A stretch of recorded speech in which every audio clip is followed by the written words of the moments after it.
Ny andro dia ny andry an' Jehova aho ary nitodika nitsinjo ahy izy ka nandre ny fitarainako. Dia nampakatra ahy avy tao amin'ny lavaky ny fandringanana izy, eny tamin'ny fotaka mandrevo. Ary nampitoetra ny tongotro teo ambonin'ny vatolampy izy ka nampijoro ahy. Ary nanisy firam-baovao teo ambavako izy, dia fidiranan'Andriamanitsika. Maro ny nahita sy atahotra ary hatoky an' Jehova. Sambatra izay manao an' Jehova ho tokony ka tsy mivily ho namany mpiavonavona na ny mpivadika ho amin'ny lainga.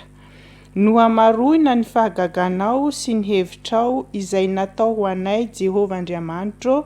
Tsy misy azo ampitahaina aminao raha tiako ambara sy ho lazaina ireny, dia indro maro loatra izy ka tsy tambo isaina. Ho fanomboantsika ny fotoana dia hiara-tsangana antsika hanao hira fa 7 dia 1 ny anaranao.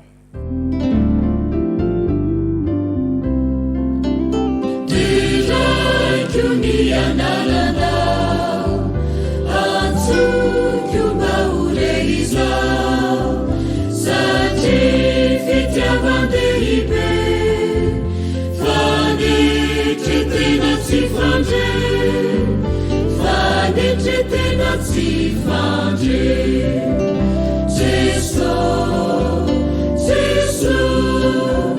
terraikio ny anaranao Jesús terraikio ny anaranao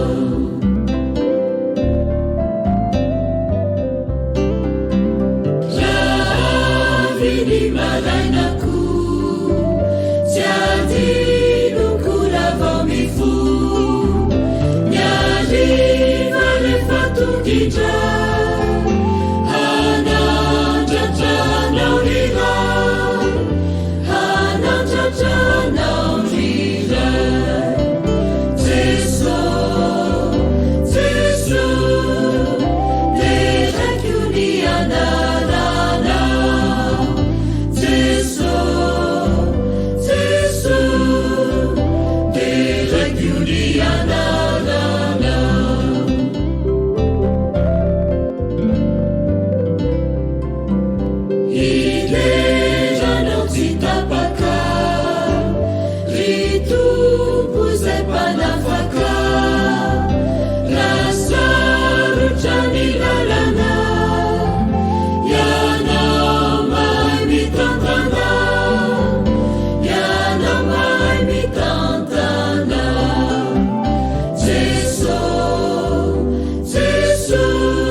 Iara hivavaka isika.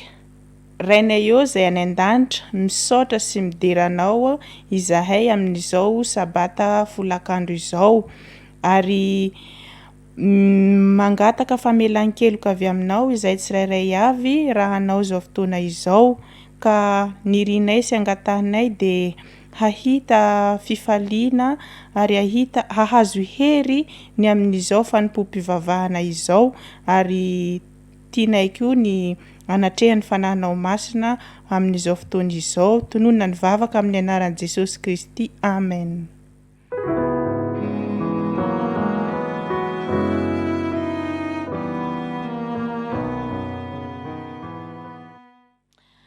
Faly miarahabantsika tsirairay avy amin'izao fotoana harivan'ny sabata izao ary maniry ny ahitantsika fifaliana sy hahazo hery amin'izany fandaharam-potoana izany ary manonona ny fiadanan'i Jesosy Kristy ho antsika tsirairay avy. Maro moa ny fandaharam-potoana izay ho arahantsika, ao ny lehibe, ny tanora, tsy adino koa ny ankizy kely, koa manasa antsika hanaraka izany hatramin'ny farany.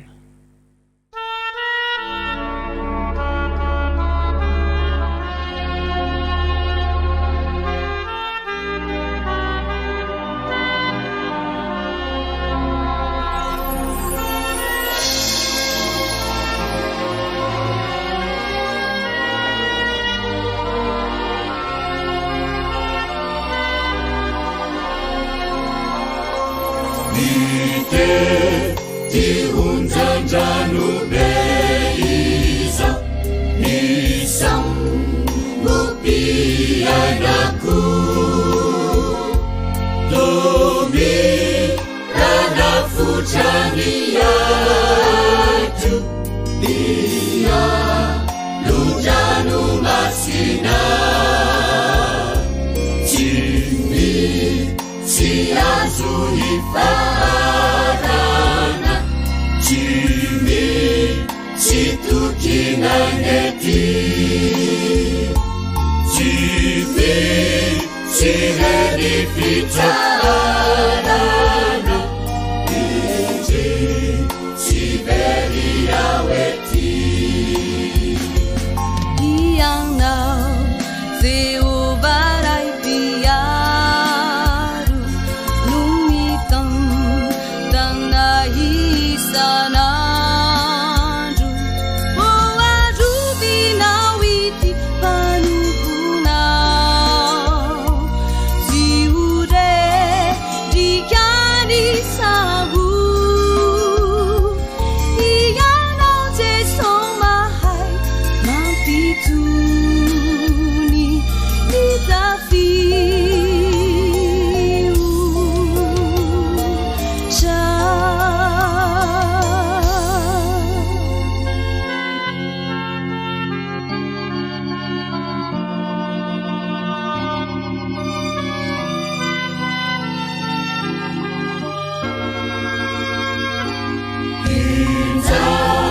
Nirivucha maheri Nitu kama vitugu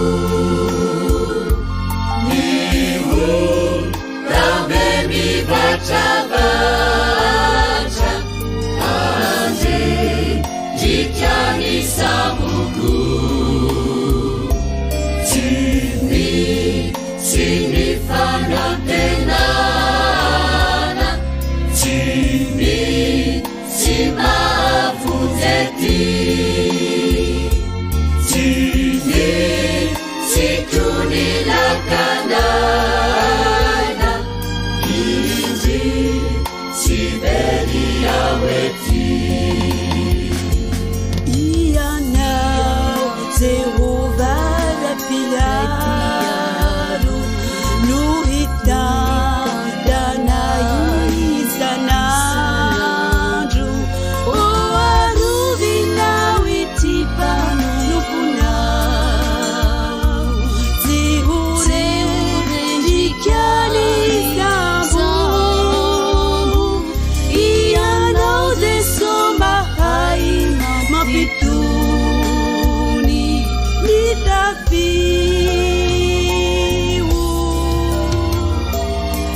Sambupianaku Zere Avenus Isakanu Ire Ufavaluku Jeso Sikapiteni Tamu Siva Tufantika Eti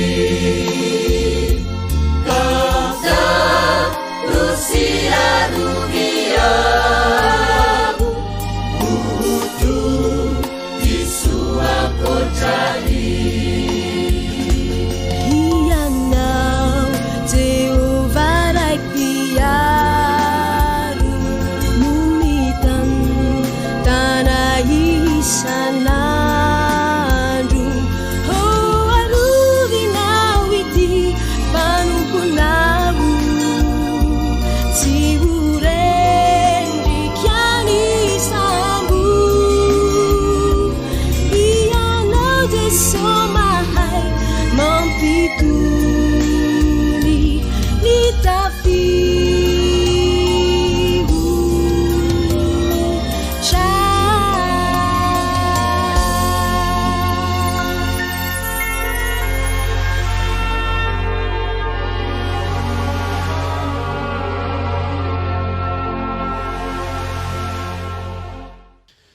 faly miarabantsika indray ny tenako am'ty androany ity zao tsika dia ampahafantarina ny distrikany Ambohimanarina.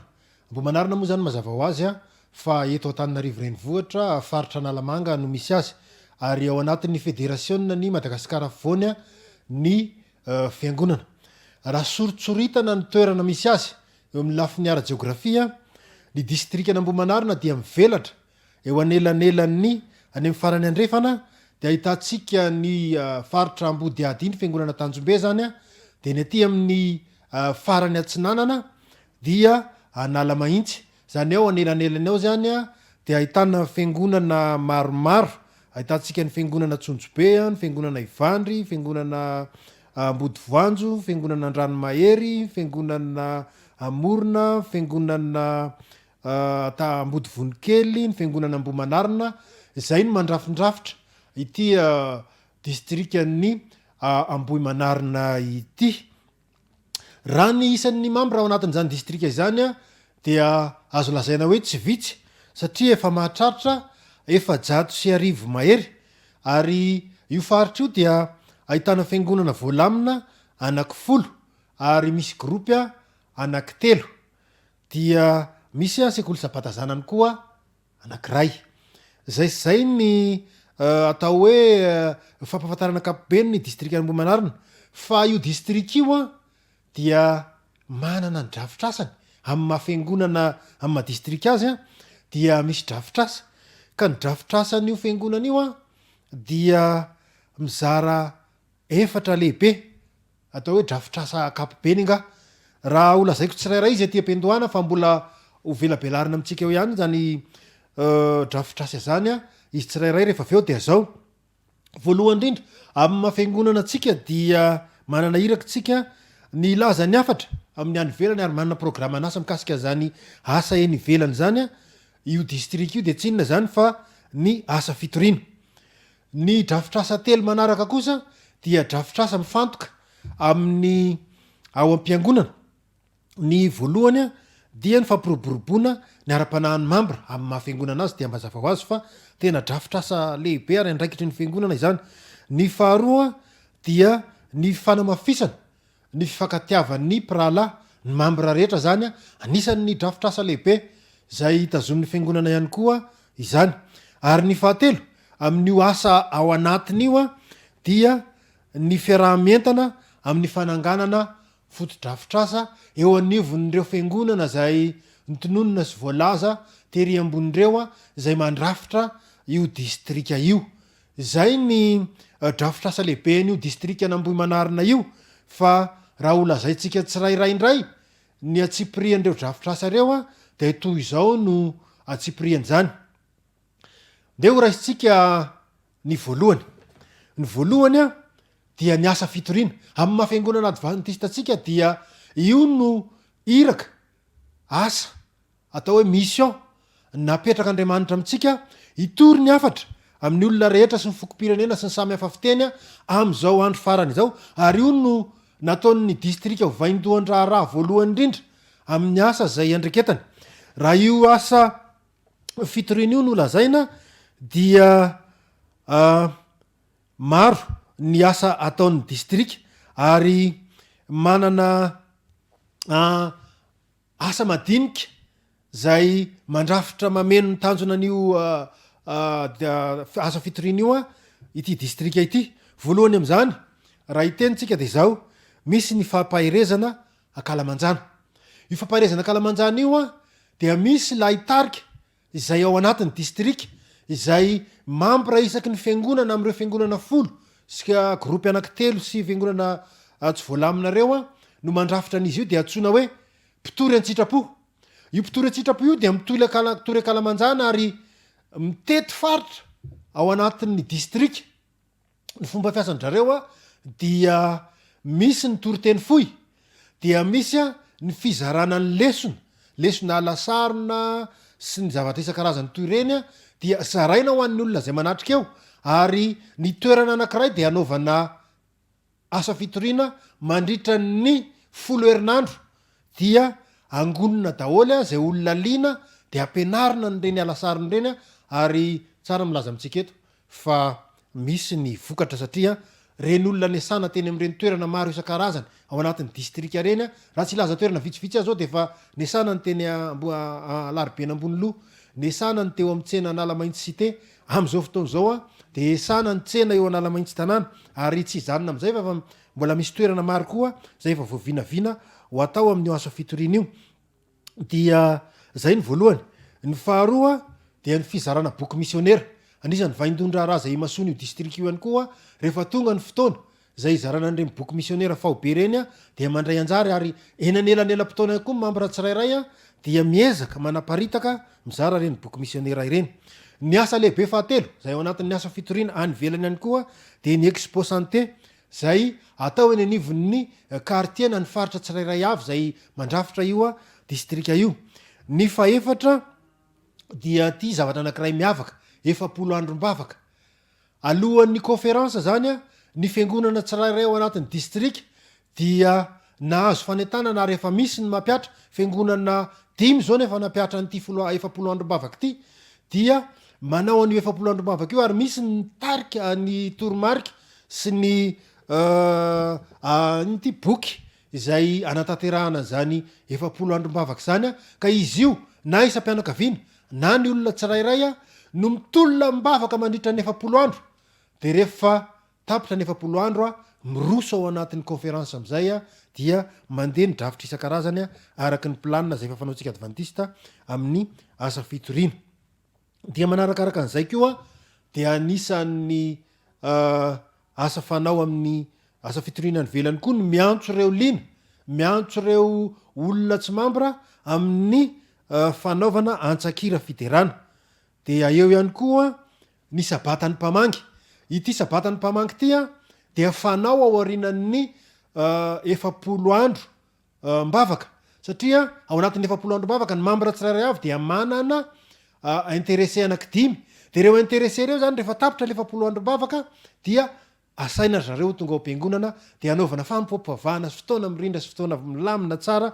zay mahaliana azy reo dia mahasarika olona tena mahasarika olona ho an'ny fiangonana zay fananao azy de tena feno ny fiangonana ary mambry ny fiangonana de mipetraka ny velan'ny fiangonana fa reo olona nasainareo no mameno ny fiangonana ny olona liana zany manarakaraka an'izay dia ny fizarana trakta rehefa manao an'lay asa fitoriana reto tarika mpitory akalamanjany reto de eo koa ny fotoana anankiray zay izarana trakta ho an'reo olona zay miaina zay olona liana am'zany famelabelarana izany manaraka izay dia misy ny centre d'influence ao anatin'ny distrika ary isam-piangonana dia saika manana an'io centre d'influence io daholo koa anatrarana nyreny olona liana eny ivelany reny ary ny anankiray zay vo natao voatsoela zao a dia fampianarana mahandro fampianarana an'ireo vehivavy a zay nataon'ny sampana mifema ato amy district ary eo ihany koa ny fampianarana ny vehivavy a hahay andahateny zany zany de anisan'ny asa anankiray zay raha soritsoritana nyty tetikasa mikasika ny asa fitoriana amin'ny eny ivelany ity raha andeha hiditra ndray tsika amin'ny asa ao anatin'ny fiangonana dia tozo zao ndray a ny drafitrasa nyty district anambomanarina ity ny voalohany a dia ny fampiroboroboana ny ara-panahy zay moa mahafiangonana ny fiangonana ary tena azo lazaina hoe mifototra am'izay mihitsy ho an'lefa ao anatiny zany a dia miezaka mafy ny district amin'ny fampiroboroboana ity ara-panahy ity ka reny a dia misy programa maro isan-karazany toy ny hoe alimbavaka fiderana ankira retirety spirituel na fisotonana ara-panahy dia anisan'ny mandrafitra ity fampiroboroboana ny ara-panahy ity a anisan'zany moa zany mazava ho azy ny fotoana larpi ny fotoana zoma ny fotoana rehefa andro sabata de tena ezahana mihitsy ny aim-panahy ny mambo raha ao anatin'ny district mba tena hafana sy tena hiakatra mandrakariva manarakaraka an'izay a anisan'ny drafitrasa lehibe raha ao anatin'ny efatra voalaza dia ny fanamafisana ny fifankatiavan'ny prala satria tsisy antony ny asa sy ny andraikitra zay tazomin'ny fiangonana raha ohatra ny mambra ao anatiny a marisarisa eo amin'ny fifandraisana koa anisan'ny drafitrasa lehibe ny district ihany koa ny fifankatiavan'ny prala ao am-piangonana sy eo an'izyny district ka anisan'ny asa lehibe fanamafisany fifankatiavan'ny prala io ohatra dia manao fivirimben'ny district isa telo volana ny district anambomanarina ary mafinaritra fa ao anatin' zany fivirimben'ny district izany dia tena mifankafantatra mambra ary mitombo ny fifandraisany tsirairay ary na de eny an-dalambe eny ary mpiray district dia mafinaritra sa toy ny fianakaviana anankiray mifankafantatra miresaka mifampiaraba sy ny sisa tena mampafana ny fifankatiavan'ny prala zay de ao anisan'zay ihany koa misy ny fiarahana mitsangatsangana sy ny fiarahana miombona ankaratsiana io moa amitsika malagasy de anisan'ny zava-dehibe ary reny fitsangatsanganana sy fiaraha miombona ankaratsiana reny dia manamafy ny fifankatiavan'ny prala ny zavatra farany anisan'ny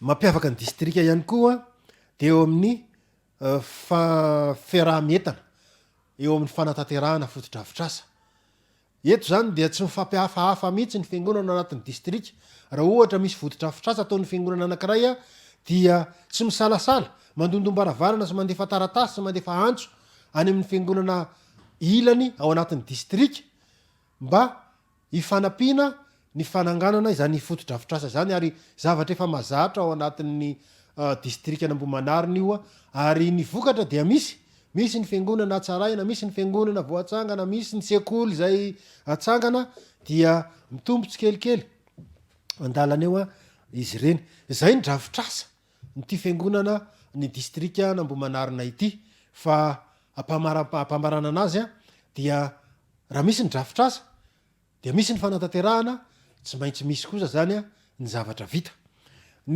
vita tao anatin'nyty taona raiky am' roapolo sy roa arivo ity na dia sembatsemban'ny kely nylay aretina covid-19 ara ny confinement sy ny karazany dia misy any zavabita azo tantaraina amitsika am'ty androany ity voalohany dia ny fampiroboroboana eo amin'ny resaka ara-panahy dia efa nisy ny alimbavaka vita ary nisy koa ny fifadikanina ny raisana eo amin'ny asa fitoriana dia miezaka ny district anambomanarina mba ho district vitrine eo amin'ty resaka asa fitoriana ity ary ny fampiarezana ara-panahy akalamanjana zao de efa fiangonana telo no efa manao ary miparitaka manerana ny district eny am'izay toerana azo anaovana asa fitoriana mazava ho azy misy alalana avy amin'ny tompona andraikitra ara-panjakana ihany koa ireo mpitory an-tsitrapo ireo a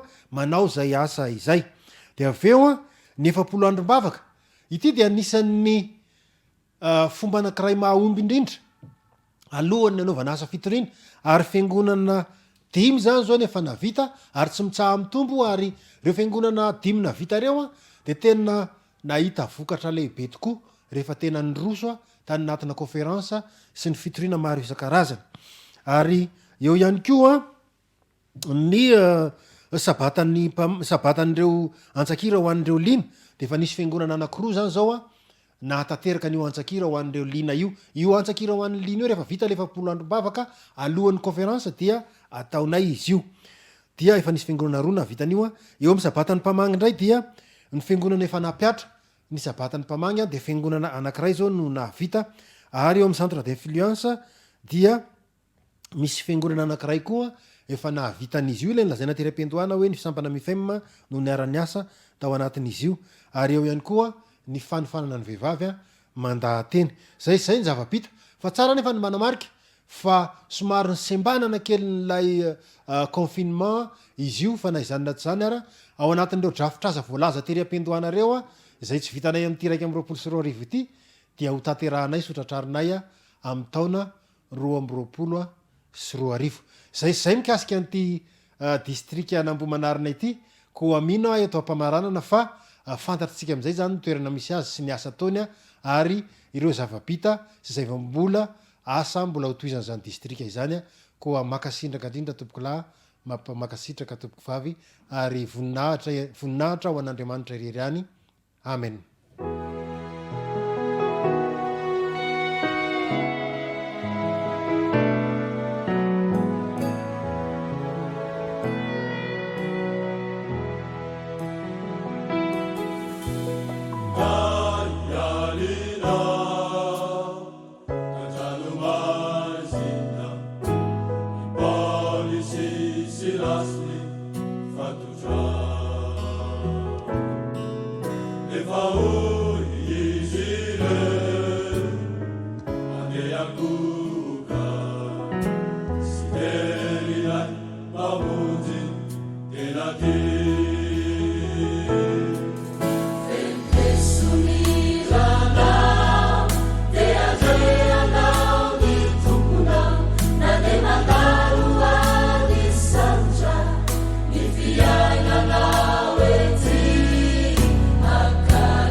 Azabana nilala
faly miarabantsika rehetra indray amin'ity folakandro ity a ary manasa ny falianantsika satria resaka mahakasika ny fiakaran'ny tositra isika miaraka amintsika eto a docteur Andrianiaina izay mpamelonaina amin'ny hôpitaly anankiray eto Antananarivo. Miarabanao dokotera. Miarabanao mampionina, miarabantsika rehetra ihany koa. Eny ary hono a dokotera mba azonao omena famaritana ve a hoe inona no famaritana azo omena mahakasika an'ity fiakaran'ny tositra ity?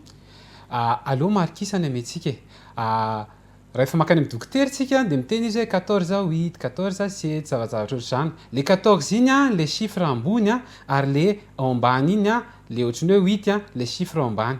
Fa ho an'ny mpitsabo le izy dia ataony chiffre anankitelo ohatrany hoe 140 na 90 izay zany le izy. Dia ny eto zany lazaina fa miakatra ny tositra an'ilay olona rehefa mitovy na mihoatra ny 140 mm de mercure ilay systolique ary mitovy na mihoatra ny 90 mm de mercure ny diastolique araka ny hitantsika eo amin'ny sary io. Mazava tsara dokotera, mazava tsara zany zao rehefa le makany amin'ny dokotera ka mahazo an'io isa io. Fa hono inona ny zava-misy azo resana mahakasika an'ity tositra ity? Ny zava-misy aloha amin'izao fotoana izao dia tena miakatra ny olona marary ny tositra. Eto Madagasikara ny salanisana anantsika dia tamin'ny 5 sy ny 4 araka ny hitantsika eo amin'ny sary.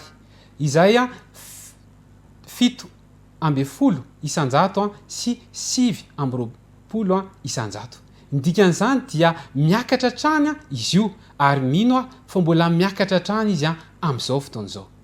Tena mampatahotra tokoa zany dokotera ary mba tianay ho resadresanao aminay inara ny antony mety mahatonga an'izay fiakarana izay?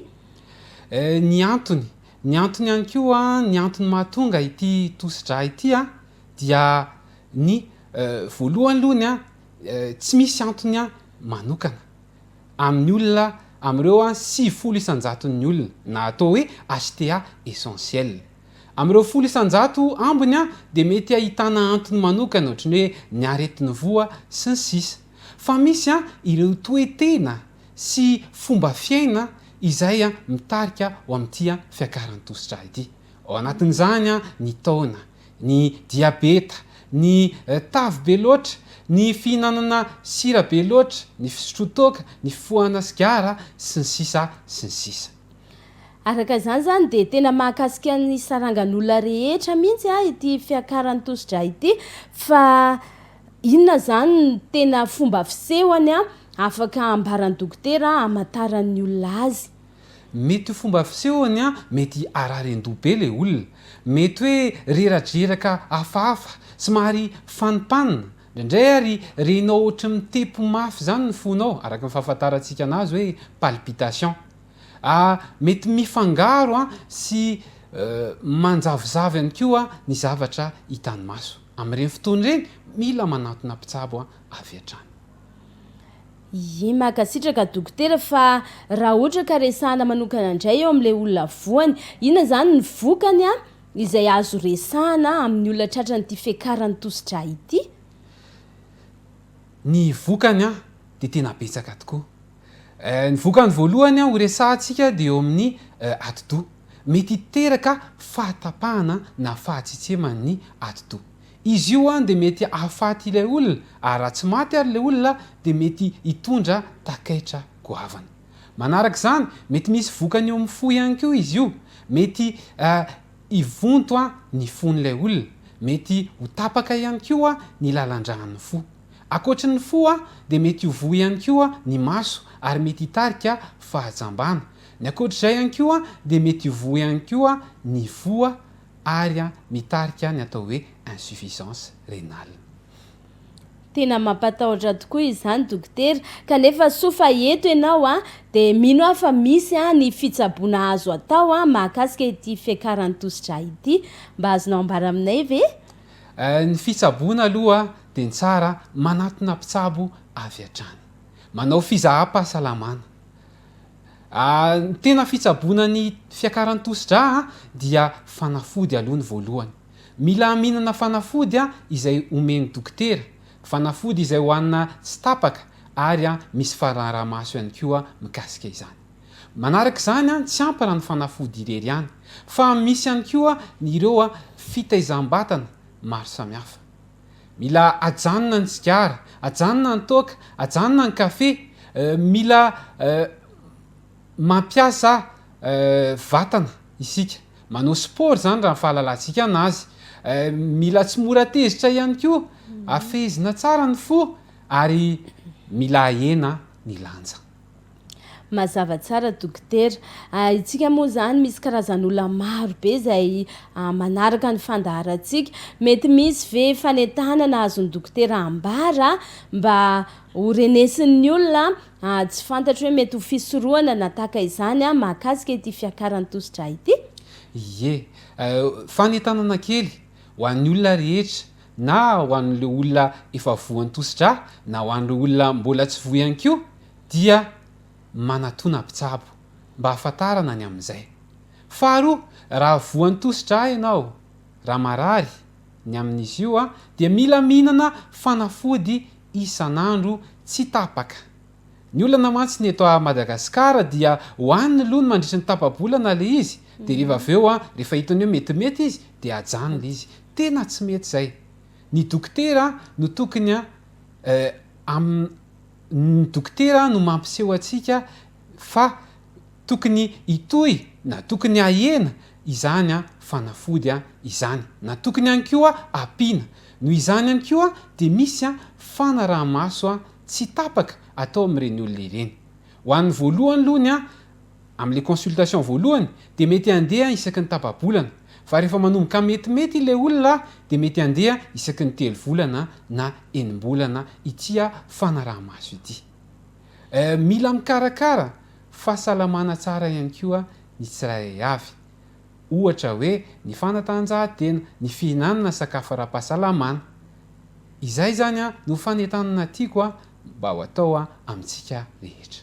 Makasitraka indrindra dokotera, inona sy antenaina fa nitondra fahalalana misimisy kokoa atsika rehetra indray ny nanarahantsika izay fandaharana izay tamin'ity folakandro ity, dia mirary atsika rehetra mba hanana fahasalamana manoloana ny toe-javatra izay iainantsika amin'izao vanim-potoana izao. Makasitraka dokotera. Makasitraka mampiona, makasitraka atsika rehetra.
Mirabantsika ankizy rehetra, sao tsika dia tonga amin'ny fotoana manokana alohan'ny andraisantsika toritenin'ny Debora dia henohiran'ny minao fahatsonjom-be isika.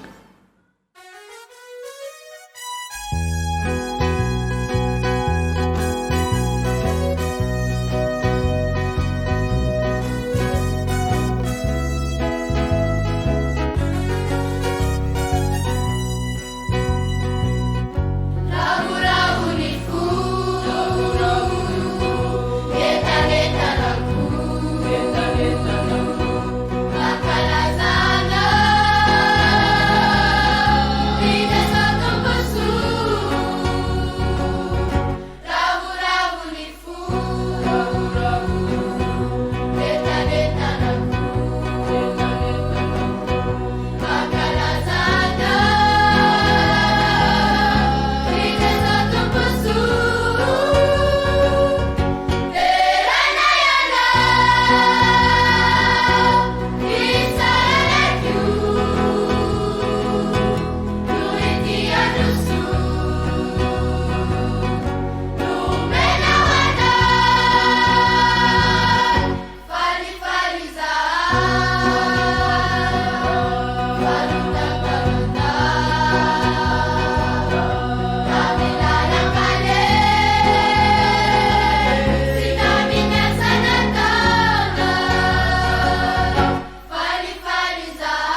indrindra ny miarahabanao.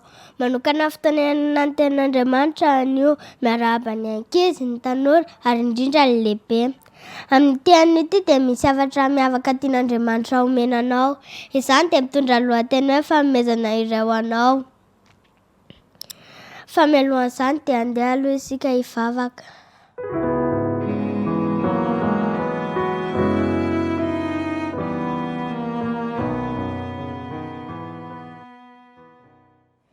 Jesosy mila fanahinao masina izahay, ary tao kosa raha ihany tenao dia mila fanahinao masina izahay hanazava izany aminay amin'ny anaran'i Jesosy. Amen.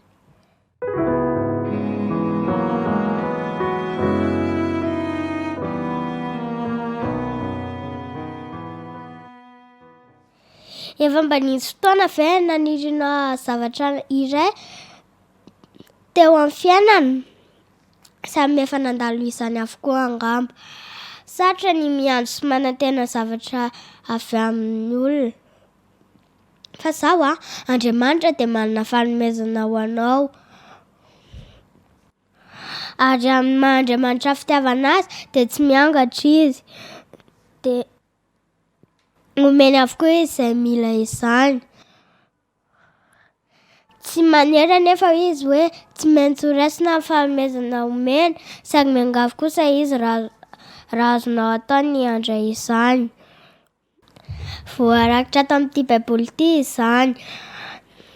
Manasanao hanokatra izany ao amin'ny Ezekela 4:1-20. Ezekela 4:1-20. Amin'ny anaran'i Jesosy, ary omeko fofavao ianareo, ary fanahy vaovao ny ataoko ao anatinareo. Ary esoriko ao amin'ny nofinareo ny vovaty ka ho soloko fonofy. Hitanao ve? Tena hafa mihitsy ilay Andriamantsika.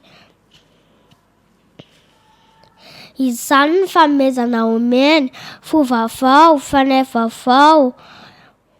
Koa moa ho raisinao ve izany? Moa ho raisinao ve io forasitsika io no tian'i Jesosy hovaina fovavao? Raiso re! Manasa anao mbola hiarika hivavaka indray isika.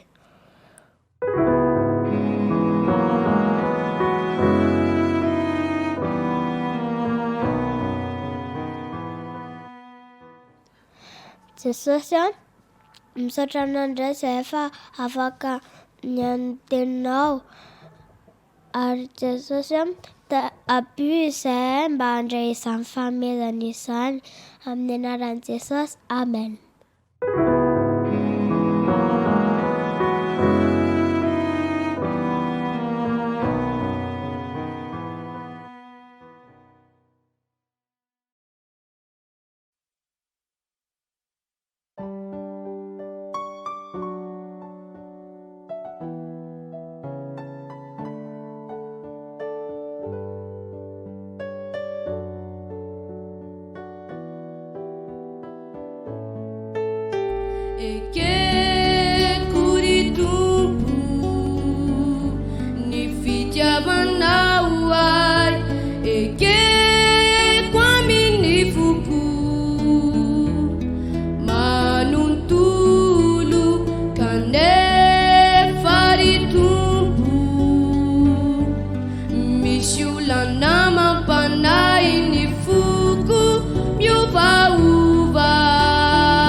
Mura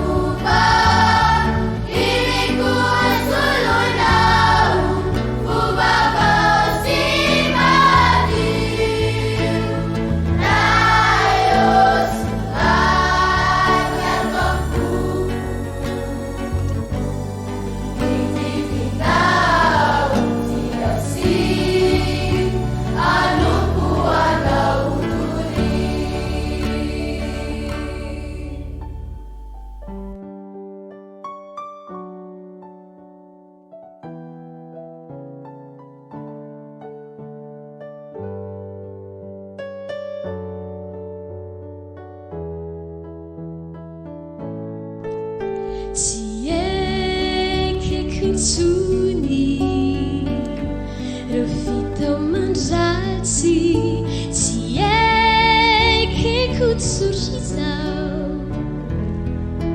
manontolo kanefa tsy ampy roeranoerako azy tafiny herina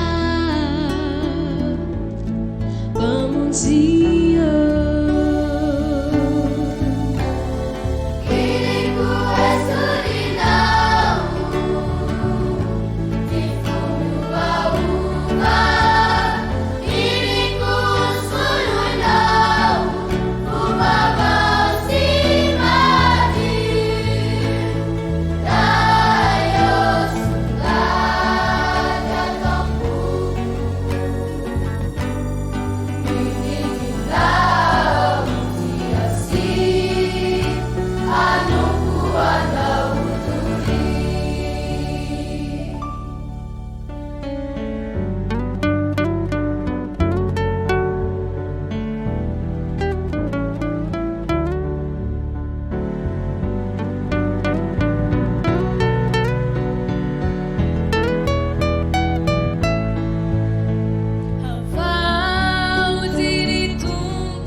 sambatra ny mpanompo izay ho hitan'ny tompony miambina raha avy izy.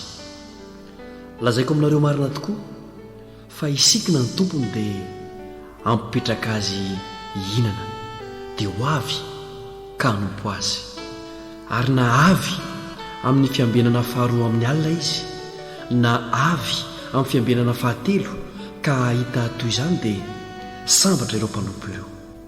Ary fantaro izao fa raha fantatry ny tompo-trano izay ora hiavian'ny mpangalatra dia ho niambina izy ka tsy namela ny tranony ho tamina. Dia miomana koa ianareo fa ho avy ny zanak'olona amin'izay ora tsy ampoizina. Miomana iaona amin'Andriamanitra ao ry Israely io, miomana.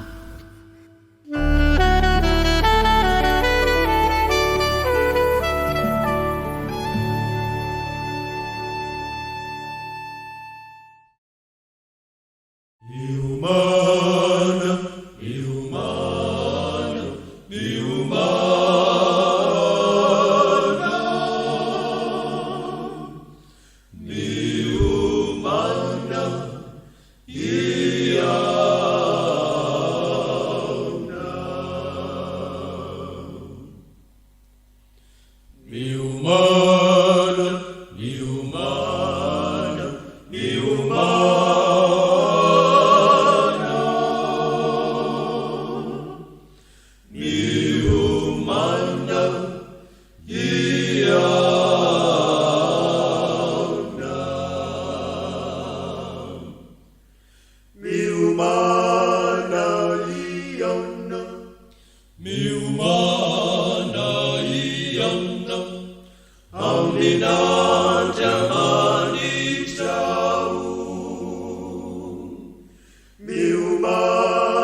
Misaotra an'Andriamanitra lehibetsika noho ny fitahiny a dia mbola afaka andreny vatsy a amin'ity hariva ity.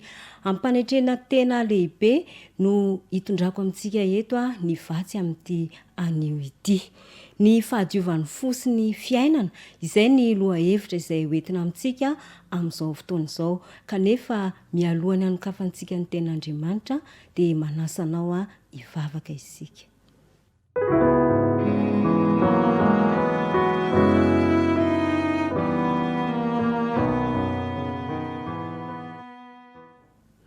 Andriamanitra rainay tsara indrindra izay ny an-danitro, misaotra anao indray izay no izao fotoana izao izay mbola omenao anay ka ahafahanay manokatra ny teninao.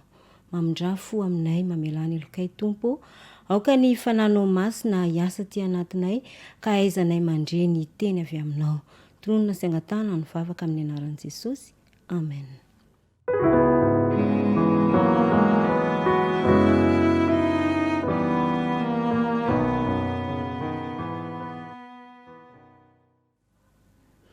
Nanome antsika andraikitra lehibe Andriamanitra mba hikarakara sy hitahiry ny tenantsika anana ny fomba fiaina tsara indrindra ho fanomezam-boninahitra ny anarany. Zava-dehibe ho antsika ny mahatakatra ny asan'i Kristy ho antsika noho izany. Zava-dehibe ho antsika ihany koa ny mahafantatra ny sitrapon'Andriamanitra eo amin'ny fiainantsika amin'izao fotoana izao. Tsy ho takantsika nefa izany raha tsy atolontsika an'Andriamanitra ny fisainantsika. Hoy indrindra ny apôstôly Paoly ao amin'ny Romanina 12:2. Bokin'ny Romanina 12:2. Vakitsika ny teny amin'ny anaran'i Jesosy. Ary aza manaraka ny fanaon'izao tontolo izao fa miovà amin'ny fanavaozana ny saina hamantaranareo ny sitrapon'Andriamanitra dia izay tsara sady ankasitrahana no marina. Zavatra anankiroa no lazain'ny Baiboly amintsika eto. voalohany hoe aoka tsy hanao ny fanaon'izao tontolo izao ary ny faharoa hoe miova amin'ny fanavaozana ny saina. Ny fanaon'izao tontolo izao araka ny tenin'Andriamanitra dia tsy inona fa ny filan'ny nofo, ny filan'ny maso ary ny rehaka momba izao fiainana izao. Amin'ny maha kristianina antsika dia matetika isika tsy manao ny fanaon'izao tontolo izao fa mipetraka kosa ny fantaniana manao hoe manao ahoana ny ao anaty, manao ahoana ny saina, miova ve ny sainao, misy fanovana ve ao an-tsaina. Rehefa milaza ny baiboly eto hoe miova amin'ny fanavaozana ny saina dia ny ao anatiny sy ny ao ivelany no tiany holazaina amin'izany. Rehefa misy fanavaozana ny saina izany dia ny ao anatiny sy ny ety ivelany dia tsy afaka misaraka izany. Noho izany, rehefa tsy manaraka ny fanaon'izao tontolo izao isika dia sady madio no ao anaty no tsara ihany koa ny miseho ety ivelany. Ry mpiray fanantenana malala, amin'izao vaninandro ny fitotonganana izao, amin'izao vaninandro izay hitadiavan'ny satana izay arapany izao dia mila fanovana lalina ny ao anatintsika, mila fanovana ny fo ary mila fanovana ihany koa ny saina. Ny fironantsika mantsy dia volavolain'ny ireto zavatra manaraka ireto. Voalohany dia ny mahaizy antsika toy ny hoe iza moa isika, olona manao ahoana no niteraka antsika. Ny faharoa dia mikasika ny tontolo manodidina, isika no mipetraka amin'ny toerana milamina sa amin'ny toerana be tabataba sy herisetra. Kanefa dia tiako ny manambara amintsika fa tsy ireo zavatra roa ireo no tompo ny teny farany, fa ilay fahatelo dia ny safidy izany. Ny safidy izay fanomezana manokana no men'Andriamanitra antsika. Ny fahombiazanao, ny fahombiazako dia tsy miankina amin'ireo zavatra roa ireo fa miankina amin'ny tanteraka amin'ny safidy izay raisiko sy raisinao. Hoy ny mpanompo vavon'ny tompo ao amin'ny boky ilay fitiavana mandresy takila fa 413. Ahitan'Andriamanitra ny madio am-po. Ny fisainana manoto rehetra no mandoto ny fanahy, mahosa ny fiainana ara-pitondran-tena ary mahatonga fahasimbana amin'ny toetra izay nalatsaky ny fanahy masina ao am-po. Tsy maintsy hialana izay te hanana fahalalana mazava ny fahamarinana ara-panahy, ny tsy fahadiovana rehetra eo amin'ny fiteny sy ny fisainana. Andeny ovakitsika ihany koa izay voalazan'ny apôstôly Paoly eo amin'ny Timoty faharoa ary ny 7:20. Timoty faharoa ny 7:20 tapany farany izay mivaky toy izao amin'ny anaran'i Jesosy. Aoka ny olona rehetra izay manonona ny anaran'ny tompo hiala amin'ny ratsy. Ry avako malala, aza milalao fahotana fa tehirizo madio ny fisainanao. Raha misy maniry na misafidy ny ifeny sainao ianao dia tokony hitandrina amin'ireo retsim-pandre rehetra eo amin'ny vatanao satria ireo no lalan'ny fanahy. Ny herin'ny fahasoavana irery ihany anefa no afaka mahavita izany faniriana tsara indrindra izany ao anatintsika tsirairay avy. Tsy azon'ny satana ataony ny miditra ao an-tsaintsika raha tsy isika mihitsy no manome alala anazy hiditra ao anatin'ny saintsika. Andriamanitra kosa nefa tsy andaniny dia nampanantenantsika fa tsy hamelantsika hiara-ny fakapanahy mihoatra noho izay zakantsika. Ary amin'ireny fakapanahy ireny ary dia misy lalana izay sokafan'Andriamanitra mba hahazoantsika miala amin'izany fakapanahy izany. Koa noho izany, raha misy fomba izay ahafahan'ny satana miditra ao an-tsaina dia hamafy tsiparifary izy, ary rehefa voafafy ny voan'ny tsiparifary dia ampitomboiny izany mandra-pisian'ny vokatra be dia be. Tsy afaka anana fahefana feno amin'ny eritrerintsika satana. Ny tenintsika, ny fitenitsika dia tsy afaka hidirana na oviana raha toy isika ka tsy manokatra ny sitrapon'ny varavarana ka manasa azy hiditra. Rehefa manasa azy hiditra kosa nefa isika dia hiditra ao izy ka nareo votsara izay nafafy tao amintsika aza dia tsy handaitra intsony. Na ny von'ny fahamarinana aza dia mety tsy handaitra intsony. Noho izany no nilazako tery aloha hoe tsy maintsy mitandrina mandrakariva isika ny amin'ny zavatra izay ataontsika, ny amin'ny lalan'ny fanahy rehetra izay azon'ny satana hidirana dia tokony hambenantsika izany eo ambanin'ny fitarihan'ny fanahy masina, eo ambanin'ny fahasoavan'Andriamanitra. tsy maintsy mivavaka tsy mitsahatra isika mba hazoantsika ny fanampian'andriamanitra ary tsy maintsy manohatra ireo fironana anota izay ao anatintsika isika. Aoka ho tsapantsika fa raha te azo fandresena isika dia tsy maintsy mitoetra ao amin'ny Kristy.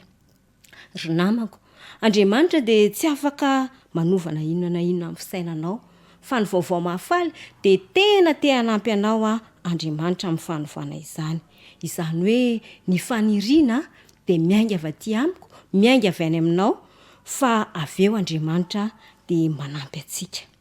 Rehefa miova ny sainao dia tonga ao anatinao ny faniriana hamantatra ny sitrapon'Andriamanitra arak'izay voasoratra tao amin'ny Romanina 12:2 teo izany.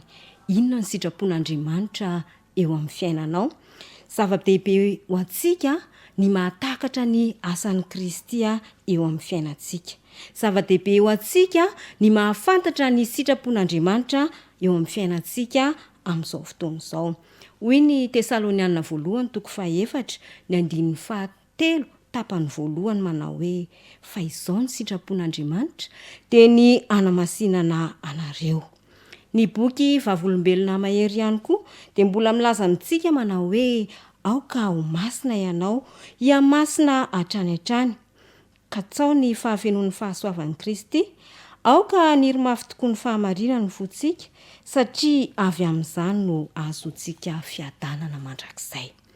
Nomena ny vahoaka an'Andriamanitra izay rehetra ilaina mba azon'izy ireo mahatratra sy mahatakatra ny fahatanterahan'ny toetra izay irian'Andriamanitra amin'izy ireo. Noho izany tsy maintsy manova amin'ilay loharano tsy mety ritra ny hery ara-pitondran-tena isika, tsy maintsy manova amin'ilay loharano tsy mety ritra ny hery ara-tsaina isika mba hahafahantsika manao ny asan'ny fahamarinana. Hoy Andriamanitra ao amin'ny Jaona 7:1 manao hoe fa toy izao ny tiavan'Andriamanitra izao tontolo izao, nomeny ny zanan'ilay tokana mba tsy ho very izay rehetra mino azy, fa hanana ny fiainana mandrakizay. Andriamanitra iray dia manome antsika satria izy mihitsy no manambara fa ho tia ireo izay mino an'i Kristy izy, dia Kristy ilay maty nisolo azy ireo. Ao amin'ny Kristy no misy ny fahambony toetra rehetra, ao amin'ny Kristy no misy ny fahambony tsaina rehetra, ary ao amin'ny Kristy no misy ny fahombiazan'ny fitondran-tena tsara rehetra. Atolotr'Andriamanitra anao ny safidy, atolony anao koa ny finoana. Raiso re ny tana maheriny ary arao izy, aza mandeha araka ny nofo, fa mandehana araka ny fanahy, mandehana arak'izay nandehanan'i Jesosy Kristy, fa izany no sitrapon'Andriamanitra hanamasina anao. Ny asa tokony ataonao dia ny manolotra ny sainao ho fehezin'ilay hery tsy manampetra avy any ambony mba ho voninahitry ny anarany. Hitahanao anie Andriamanitra ry havana malala amin'ity fotoana ity, ka izany hiteny izany dia hitondra fiovana eo amin'ny fiainanao. Hivavaka isika.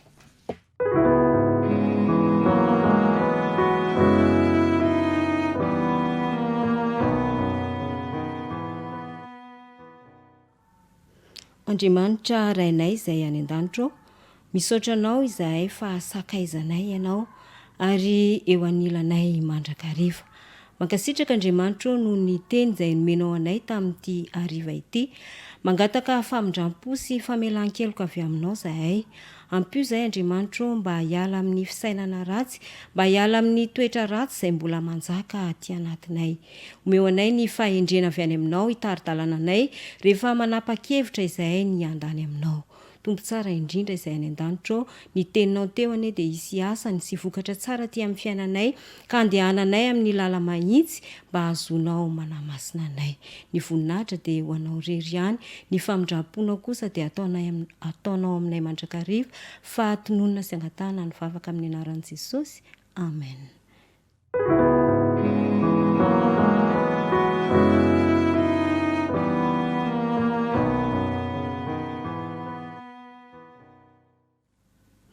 Mankasitraka antsika tsirairay avy izay naharitra teto amin'ny onjam-peon'ny radio Asisy tamin'ity tontolo andro ity.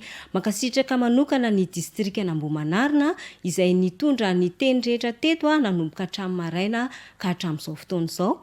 mirary herinandro mahafinaritra eo ambany fahasoavan'ny tompo ho antsika tsirairay avy.